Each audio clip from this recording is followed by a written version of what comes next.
ભરૂચ અને તાપી બાદ હવે નવસારીની વાત કરીએ કે થોડા દિવસના વિરામ બાદ હવે નવસારીમાં પણ ફરી એકવાર વરસાદની શરૂઆત થઈ। નવસારીના આદિવાસી પંથકમાં વરસાદ શરૂ થતાં વાતાવરણ ઠંડુ થયું। નવસારીના ગણદેવી, બિલીમોરા, ચીખલી પંથકમાં વરસાદી ઝાપટા। લાંબા સમયના વિરામ બાદ વરસાદ થતાં ખેડૂતોમાં પણ ખુશી। આ પ્રકારે દક્ષિણ ગુજરાતમાં ફરી એક વખત વરસાદની શરૂઆત થઈ ગઈ છે।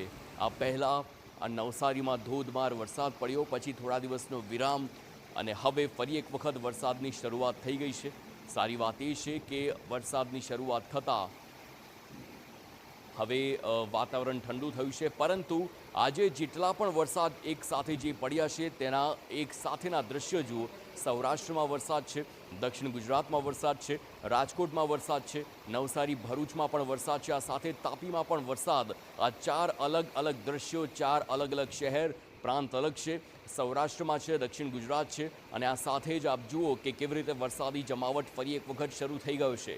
આ વરસાદની હાલ કોઈ ભારે વરસાદ થાય તેવી કોઈ આગાહી નથી, પરંતુ આ આંશિક વરસાદના કારણે શહેરીજનોને મોટા પાયે તેમને આ બફારાથી રાહત મળે એવી પૂરેપૂરી શક્યતા, કારણ કે ભારે ઉકળાટ હતો, તડકો હતો, વરસાદની રાહ જોઈ રહ્યા હતા એ તમામ શહેરીજનો, તમામ ખેડૂતો કે જે પાકની વાવણી કરીને બેઠા હોય અને કાગડોળે વરસાદની રાહ જોતા હોય, તમામ લોકો માટે આ રાહતના સમાચાર છે।